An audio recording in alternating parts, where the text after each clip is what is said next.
going on, you guys? It's me, Ann, and welcome back to Dreams Horrorville. If you're new here, make sure you hit that like and subscribe button. And if you've been here before, thanks for coming back. So today I decided to talk about a film that I truly feel is highly underrated, and it is called It Follows. So let's just go off into a little detail about this film that really makes me feel away in a good way. Okay, so this film comes out back in 2014. I do recall seeing previews, but I really didn't see that many, so that let me know automatically that it was going to be in limited theaters. The director of the film name is David Mitchell, and he's from Michigan. I'm not sure exactly which part. I thought that was really dope alone because he decided to create a horror film in Detroit, and to be honest, I don't think I've ever seen that done before. It was so dope to watch this film and actually feel a place of home. You know, before I even realized that they filmed this in Detroit, I was watching and I'm like, man, like, why does it feel so real? Like, why does it feel like I've been there before? And sure enough, they had a scene where they're riding down the street and I'm like, okay, Detroit, I see y'all coming through. And that just made me so happy because it's just so refreshing to see that people love horror in my city where I'm from, you know? So let's get off into the film. So like I said, it came out in 2014. It starts off, the opening was really good in this film. I absolutely loved it. It gave me what I needed. It gave me that old Halloween, Michael Myers kind of vibe, the fall scenery with the leaves on the ground. Fast forward to a young lady by the name of Jay.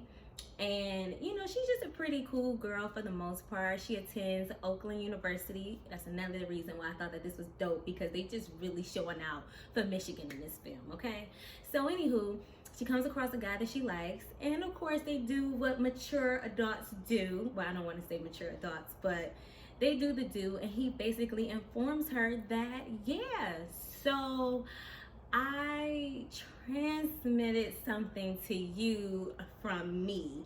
And it's so hard to kind of review the film without basically telling you guys what happens. So I'm going to try to give you a brief synopsis.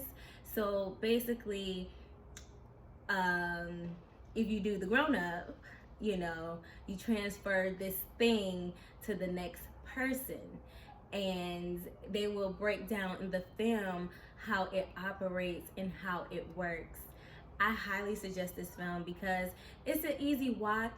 It's not too scary. It's not filled with a lot of blood and gore, but I feel like this film has so many different things to talk about, and it opens up a lot of conversations. And that's one thing that I've been liking about horror films lately. You know, if you really watch the good horror films, they have messages behind them, and I like this message. I feel like this message is basically saying one night of fun, or you know, living your best life can change it forever in a way that you can't imagine.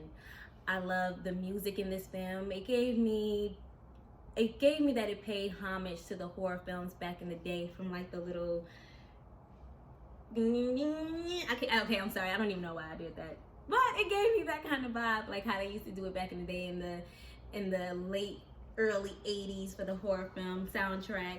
I loved how her friends were very supportive in this film. That's very rare in a lot of horror films. Friends aren't anybody that you can depend on, and this film was the total opposite. They were there for her, and I felt like that was a plus, you know.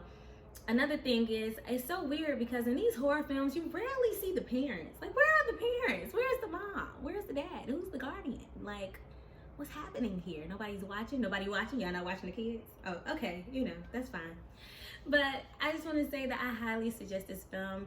I would say it could, I think that it's rated R, but it could be a PG-13. There wasn't a lot of profanity. It wasn't a lot of mature situations. I mean, don't get me wrong, they did have a scene or two that was a little, but it didn't last that long. It doesn't have a lot of blood and gore. I feel like this is more so of a mental kind of thriller, make you feel away kind of film, make you think. And you know, I think that this is a film that you guys should definitely check out other channels of breakdowns on this film, because it's so many different scenarios and nobody's wrong. You know what I'm saying? That's another thing that I like about this film. Nobody's wrong for feeling or coming to the conclusion that they come to.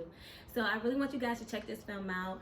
It was on Netflix, but unfortunately they took it off. That's what kind of took me a little longer to film this. I try to have films that are on Netflix, Hulu, Pluto, Tubi, Vudu, films that are on free platforms. Granted, I know Netflix is not free, but everybody pretty much has Netflix. So unfortunately, you may have to try and find this film on YouTube, or you can check it out on your Fire Stick. It Follows is a must-see, and I would love for you guys to let me know how you feel about this film. I appreciate you guys so much for taking the time out to come and hear what I had to say about my favorite horror films. So with that being said, make sure you check out my social medias below. Shout out to Gore for helping me on my channel, trying to teach me how I can go live and whatnot. It's highly appreciated, and you guys make sure you check out his channel. I'm going to leave a link below. I appreciate you guys so much. Make sure you show me some love, thumbs up, and I'll see you guys soon. Bye.